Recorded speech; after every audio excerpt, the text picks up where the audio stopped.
the Jets, they're in this weird situation, right? Because the white whale is Aaron Rodgers. You would take Aaron Rodgers over any other quarterback who's currently available, whether it be in the draft or free agency, obviously. But there's no guarantee that you would get Aaron Rodgers. Aaron Rodgers is not a free agent. You have to trade for him. Who knows? Maybe Vegas gets weird and Mark Davis is like, shit, I'm intervening on this one. We need to get a star here. Trade multiple trade a 1, a 2, and next year's 1 and a 2.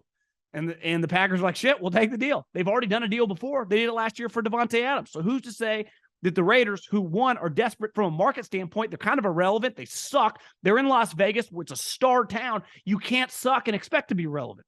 So it would not shock me at all. Mark Davis a couple years ago wanted Tom Brady, but he allowed John Gruden to make the decision, and he decided to go with Derek Carr.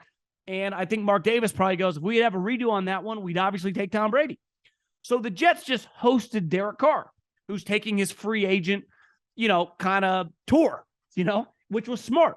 He exercises no trade clause and can just go from team to team because he was cut. He's a vested veteran. He doesn't have to wait till March 15th, the official date of free agency, to start talking and visiting teams. He can do that right now, and he's clearly doing it. And there was a story, I think Diana Rossini works for ESPN, that one of the things the Jets told Derek Carr, which made us all chuckle, as it should, because it's a pretty crazy statement, was, we think you can be a first ballot Hall of Famer if you come here. And listen, when you first start dating someone, let's say she's a 6, you kind of hype her up like she's an 8. You don't tell her all her flaws in the first month of dating when you're courting her, right? You say some things. Dating someone or attempting to date someone is a lot like college recruiting. You can say some things that aren't true. You can profess, your love of her or potential love that turns out a year later to be not the case. But at the time, like, you're not going to pretend like a 5's a 5, or if she's a 7, you're going to act like she's a 9.5. That's why usually in relationships, 2-3 years in, you're like, remember when you used to do X, Y, and Z for me and you no longer do? It's like, because I just wanted to get you in this relationship. And right now the Jets are in this weird spot. There's no guarantee that they're going to get Aaron Rodgers. And I would say Derek Carr, based on the other quarterbacks who are available, is easily the second best quarterback option. Now, I don't think it's a fit. If I was talking to Derek Carr from a team standpoint, a lot of talent. I think the market makes no sense. He played at Fresno State, D1, a non-Power 5 team. He's played for the Raiders his entire career, which is not covered like a big boy. It just simply is not. For a long percentage of his career, it was in the Bay Area where he was clearly playing second fiddle to the 49ers. And then in Vegas, like, they are just not some powerhouse franchise that's playing on Sunday Night Football and covered like one of the New York teams. They're just not. And I'm not saying that as a Raider hater. It's just a fact. So the majority of his career has been somewhat, obviously he's in the NFL, so he's a famous guy, a little under the radar relative to playing in New York, to playing in Philadelphia, to playing for Bill Belichick, to playing for the Green Bay Packers. It's just on a completely different level. It just is. No different than playing at Fresno State is a lot different than playing at USC, Texas, or Alabama. From a coverage standpoint, I've said over and over, I think the NFC South makes so much sense. Carolina, the Saints, which aren't even the most popular football team in their own state, that's LSU. I think Tampa would make a lot of sense. I think Indianapolis would make a lot of sense. Smaller market team where the weather is good. The weather. He is not some good cold weather quarterback. Remember the Pittsburgh game, Sunday Night Football this year on Christmas Eve? Was a fucking debacle. After that night, he never played another snap for the Raiders.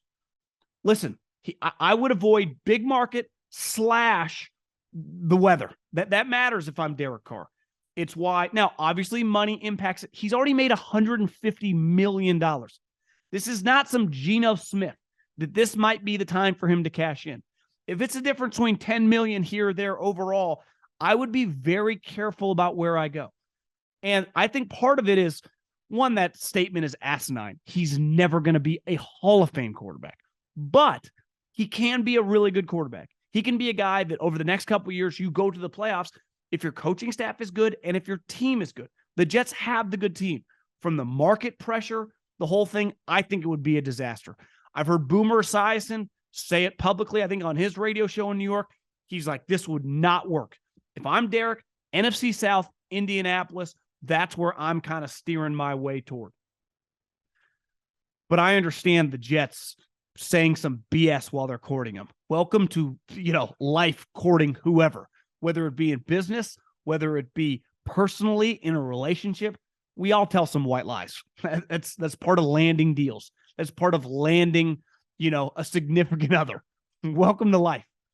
Danny Dimes. This is a point in time during the season, right before free agency and the draft, where bullshit is all over the place, because the agents get paid on points, and with players, they get paid, like 1.5% or whatever on a deal. And unlike the NBA where there's a slotted max, so it's like, I'm a max player. What the fuck are you even doing? Why am I paying you a percent when the team is just signing me for the max amount? The number's already set. You're not negotiating anything. Where in football, everything's a negotiation, right? The guaranteed money, the years, there is no set. Like you can just get whatever you can get. All of a sudden last year, I saw Brett Veach tell McAfee this, like the wide receiver market went to the moon, because all of a sudden wide receivers started making $25-30 million. This year, buckle up when Nick Bosa gets paid.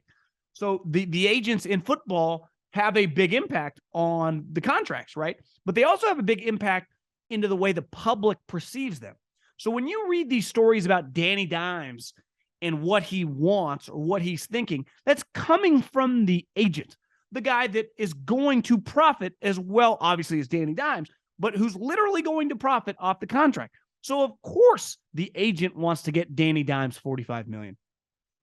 Let's even say $35, $40 million. That number makes me want to puke in my mouth. I think this is an easy situation for the Giants. Obviously, Danny Dimes more than likely is better than what they could get, right? You'd rather have Danny Dimes than Geno Smith's already been there. Jimmy Garoppolo gets hurt a lot. Like, Danny Dimes is fine.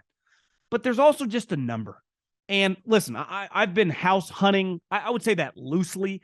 Once these taxes get done, I've never been more excited to do taxes now that I don't live in California. You save so much goddamn money. Oh my God, it's incredible. But because then I will know kind of what range I can purchase and really get seriously about looking. But one philosophy I'm going to have is like, I'm going to make low ball offers, and I'm not going to be afraid to hear no. Like, okay, cool. Because partly I'm not emotionally tied to homes, and some people get that way. My girlfriend's in real estate. I see it with her clients. It's kind of crazy. And maybe it's just my personality. Maybe it's like I don't have enough emotion sometimes. Some people might say that.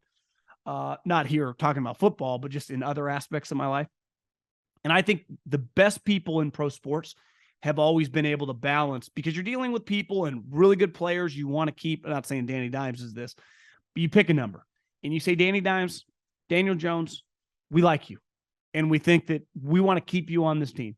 2 for $40. We'll guarantee every penny. 2 for $40, $20 million a year. You want to go get 45? You want to get 35 million? Fucking hit the open market. Good luck.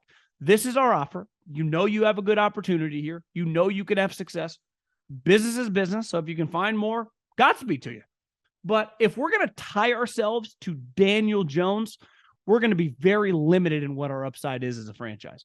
Because last year I said over and over, Brian Daboll is my coach of the year. I know he actually won it, but I was saying that in like November. It was remarkable what he was doing. They are not like, their roster still isn't that good. And their best player is, probably going to get franchise tag, you think, but you never know with the running back. But ultimately, they won a ton of those one-score games. That easily year to year can change. Like, it's not inconceivable that Brian Daboll is a really good coach and next year they win 7-8 games, right? Partly because Daniel Jones is not some top 10 quarterback, and more than likely he's never going to be. But if he can be the worst version of that Cousins, Dak, even Carr kind of crew, then you're in pretty good shape. You build the team, you figure it out. Maybe you draft a quarterback on the side, but you cannot overpay for that. Under no circumstances can I couldn't pay Daniel Jones. I couldn't even get close to paying him Kirk Cousins money. I cannot do it. I have a number that's relatively low compared to top quarterbacks, but I also bank on where's he going to go? Who is going to pay him a lot of money? I can't see it, and you just got to stand firm with it, and you got to be unemotional with it. And if he leaves, Godspeed. Good luck to that fucking team. Because I'll tell you that if you're paying Daniel Jones $40 million a year, I pray to God we play you next year. because that's going to limit how you build the team. So I would expect the Giants, Dayball, taught by, obviously Belichick, but even Saban's pretty cutthroat. Joe Shane, pretty high level deal maker, came, those successful Bills teams that kind of rework their cap. I would expect Danny Dimes to be in for a little bit of a wake-up call when it comes toward his overall money. And I think the Giants can get him relatively cheap for starting quarterback money.